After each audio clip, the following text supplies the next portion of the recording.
Howdy. So today I'm going to talk to you about the First Amendment and how they apply to free speech codes or speech codes on public college campuses.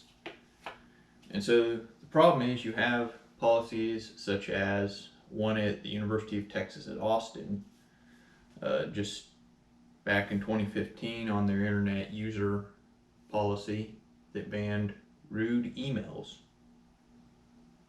They use the word rude in the actual policy. Another one at Sam Houston State University in Huntsville.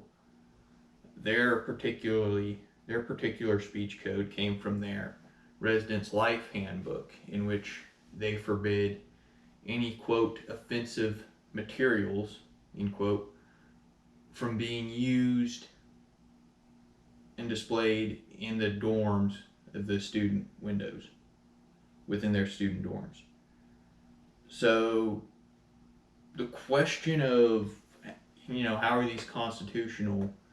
They're not, because the First Amendment protects speech and the Texas Constitution also protects speech and freedom of speech.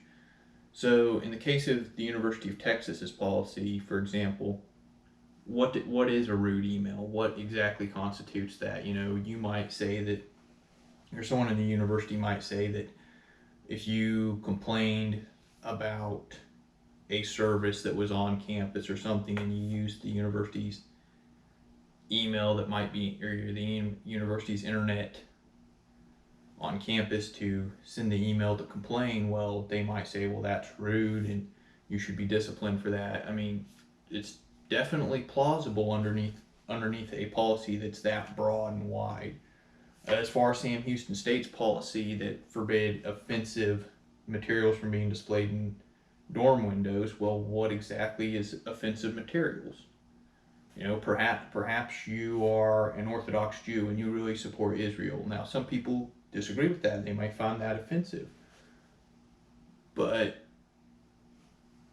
under normal circumstances in the United States, you'd be able to fly Israel's flag all day long, and there's nothing the authorities would be able to do about it because that's protected under the First Amendment and under the Texas Bill of Rights. So you have a definitely conflicting policies at these universities that conflict with the Constitution of both Texas and the United States. In the university's own words, I think that they're trying to protect people from offensive speech and emotional trauma, as some would say. A recent example of this was at Harry Truman State University in Missouri. A young lady wanted to start an animal rights activist group, and she decided that she was going to do it. She went to the university for approval, and the university at first denied it. Now, they later let the young lady have her organize her group, but they came out and said, in their own words, that the reason they didn't want the group initially was because it carried emotional risk.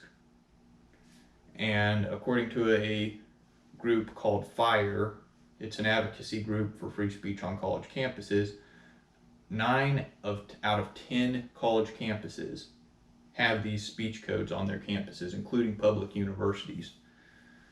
So it begs the question, college students definitely are adults. They're of the adult age. So they should be treated as adults. Their speech should be treated the same way all adults' speech is. So speech codes need to be abolished, and the way I think you do that is by financially incentivizing the colleges to respect First Amendment rights. I think the state of Texas could do it by passing a state law that would require universities not only to pay students that win court cases against them here, not only pay their legal expenses, but reimburse them for all the tuition and fees they've ever paid to that particular university, and exempt them from ever paying tuition and fees from that university ever again.